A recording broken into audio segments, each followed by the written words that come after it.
Someone just brought a smile to the animated series. Here's your look at the McFarlane toys. Batman: The Adventures Continue, The Batman Who Laughs.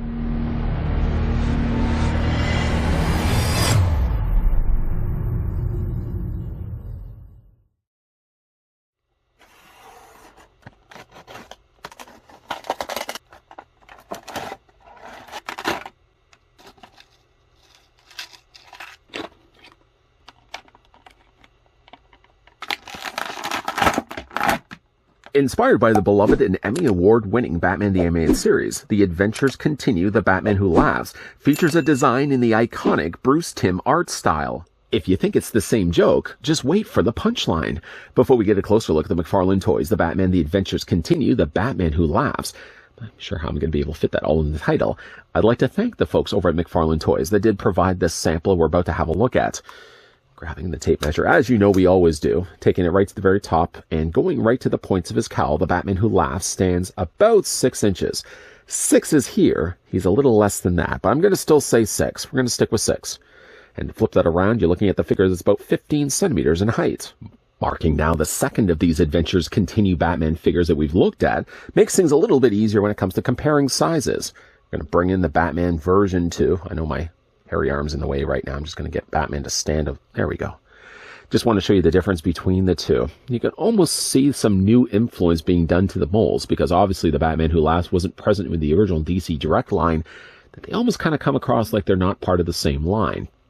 Also, I thought it would be fun too, considering we're talking about Batman Who Laughs and all, here's what he also looks like next to the DC Multiverse, the original version 1 Batman Who Laughs. Once again as well, no display stand comes included with these figures, although in the case with the Batman Who Laughs, you wouldn't be able to use a display stand anyways. Reasoning why I say that, if to pick up the figure and show you, the figure has no peg holes on the undersides of his feet, making then use of a display stand completely pointless. Whereas we had a look at least the Batman version 2, he had peg holes on the undersides of his feet, leading me more to believe that the original figure mold also had peg holes on the undersides of his feet. Move that to the side. We obviously don't want to be looking at Batman's feet the entire review. Instead, let's look at the rest of the accessories that come included with the Batman Who Laughs, omitting the display stand. The figure comes included, first of which, with a mace. The mace, I just want to point out, has pretty pointy points all the way around the circumference of the mace. The mace itself looks as if it was likely painted in likely the gray, because it looks as if the handle as well as the main ball of the mace is all done here in black plastic.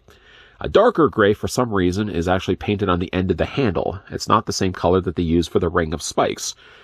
This does fit into Batman's hands, or at least that Batman Who Laughs hands. Simply just slide it in. Careful, of course, doing this. One thing also, too, is the times already that I've done this, I've noticed that the paint is scraped off from the handle. Something you may want to be pointing out and noticing yourself when you're doing this on the figure. But yeah, there's the mace in his hands. Now you think to yourself, you could also take this mace, of course, and put it on the other side of his figure's body. No, you can't. Let's have a look at let's look at the other thing. More to follow on that. Let's have a look at the other thing he comes included with. It comes with a ball and chain. A ball and chain. Insert any joke about marriage right there. The ball and chain, at least, the chain is real working chain. So I like the fact that they did that instead of actually just molding a chain itself. Some random placement. There's a Batman logo there. It's not actually on the end of the chain. Rather, it's about, what, a quarter of the way across. They've just attached this Batarang here. So I suppose you could use the Batarang and attach it into his hand. So let's just say, for the sake of that, remove the mace from Batman's hand, and we can attach then the Batarang. You can wedge it in between his fingers. You can use it as that way, and then you could probably just have the hand brought around like this and attach the insert marriage joke, the ball and chain on the other side. That's one way, of course, to display the figure as well. Couldn't you do that the other way around? No, you can't. Let's talk why. I don't want to leave you guys hanging. Go ahead and remove this. The figure comes with, for all intensive purposes, the mirror flip of these hands. For all intensive purposes. However, unfortunately, let me just go ahead and pick the figure up right now. I'm looking at the tray, the way the tray was molded, and I think to myself, it can't be a case where I just happen to have gotten the same hand. So if you have gotten this figure for yourself, let me know down below in the comments section if, in fact, you got the exact same hands.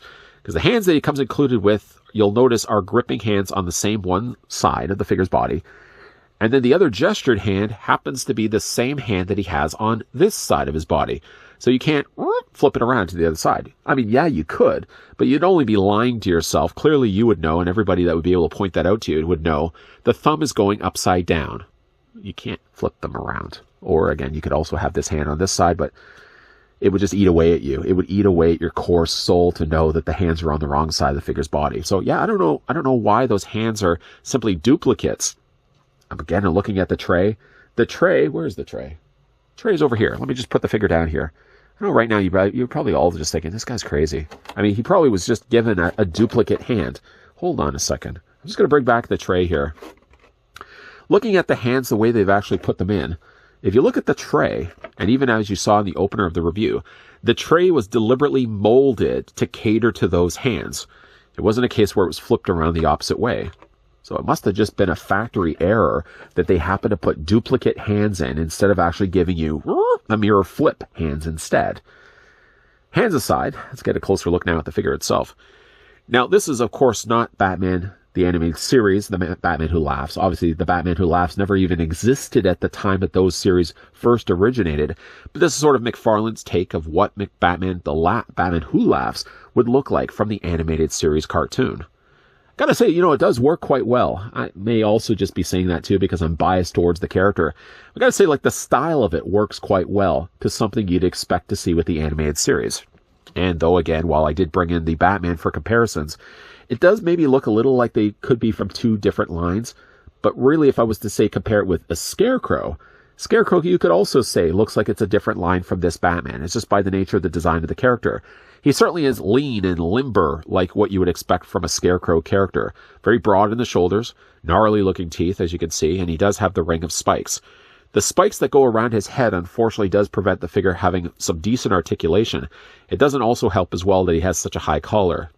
Between this and between this, it does limit a lot of the articulation that one could possess in the figure's head. Still, though, I like the smile on his face.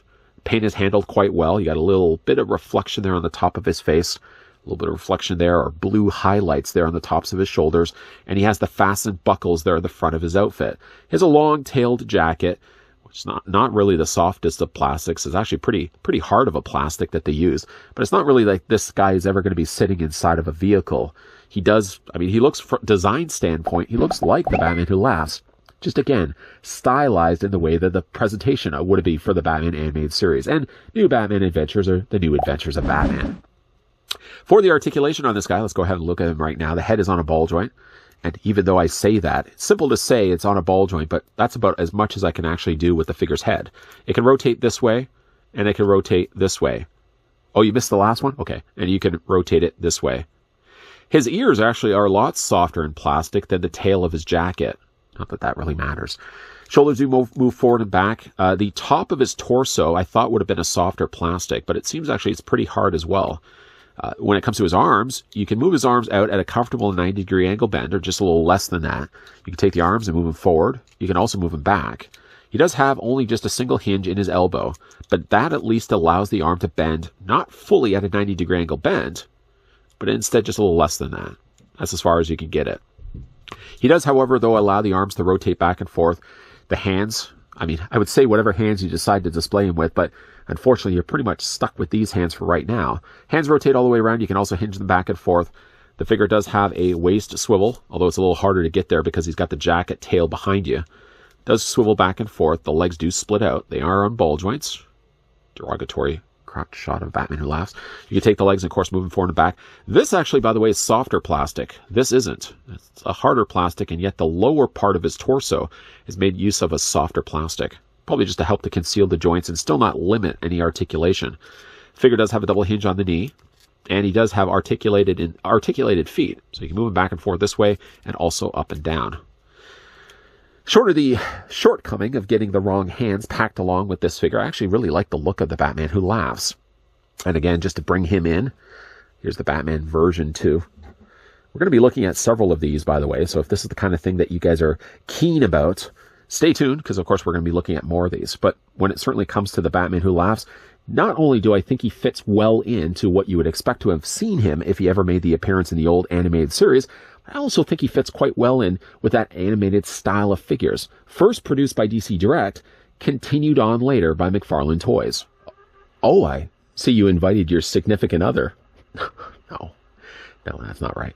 Here in Final Looks, I've got Batman Who Laughs actually with ball and chain. Actually, part of the ball and chain is the bat insignia, or you could consider it a batarang. Although you wouldn't really be able to throw the batarang because along with that would go the ball and chain because it's all attached. But it's one also way of displaying the figure. Still kind of scratching my head as to why this figure came included with duplicate hands. It's not, again, even the case where they would have just packaged the wrong hands and then the tray was designed for something else. Because again, it looks like the tray was contoured around that specific shape. Despite not having the proper hands to flip this job around, I like the idea at least he comes included with two different ways of displaying him, at least from accessories. You can go with the mace, you can go with the ball of chain, or if you really want, you can display him with absolutely nothing. That's not very creative at all. The figure in this case also doesn't come included with a display stand. Being that this is now a new introduced character to the lore of the DC Direct Batman animated series and / New Adventures of Batman, or Batman New Adventures, I don't know why they couldn't have just included pegs on the undersides of the figure's feet. He seems to stand more stable than the Batman version 2 that we looked at before, but I think a crucial step to be included would be adding the pegals on the undersides of any of these newer figure feet, so at least you can use, they already have the display stands anyways.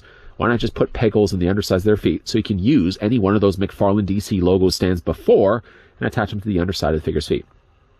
I talk too much about feet and I talk too much about stands. Nice looking though Batman Who Laughs. He is a little bit more limited when it comes to the head, simply just by the nature of the beast, the way the head sculpt's been sculpted with the ring of spikes around the face. It is, of course, by obvious reasons, going to limit any bit of movement when it comes to the figure's head. He more than makes up for it, for at least with the rest of the figure's body, staying pretty true to what you would normally expect for a DC Direct Batman animated series figure, whether it be good or bad guy. He does fit in rather nicely. If you're not one that be stickler for, well, hey, this character never existed back in the day of the cartoon, if you can overlook that little bit of, I don't know why you would even stop right there and say to yourself, I'm never going to pick up this figure because it never was in the cartoon series. If you can overlook that stubbornness, I'm going to call you stubborn by saying that. I actually think he's a nice looking figure. Not just saying that solely because I'm biased towards Batman Who Laughs, but just like the look of this character. And yeah, he does fit in pretty well when I compare him along with a Joker, when I compare him with a Scarecrow, even with a Two-Face. He fits like he would belong in the animated series, even when he didn't. What do you guys think of the Batman Who Laughs? Let me know down below. And also, do me a solid. If you had picked up this figure, let me know if you also got duplicate hands. Just put my mind at ease. I don't want to think that I'm the only one that got it. Once again, though, a big thank you to the folks over at McFarlane's team that did provide, once again, the Adventures Continues Batman Who Laughs figure. By the way, FYI, if you guys are interested to see more of this line, we will be looking at more figures in future videos. The key to crucially not missing out on anything that's about to pop up here on this channel is by, first of all, if you enjoyed this video, if you don't mind doing me a solid, hit it with a like. If you love the content you're seeing, and yes, want to stick around for more, then make sure you hit the subscribe button down below and turn on the bell notification. As always, guys, thanks for watching. See you guys next time.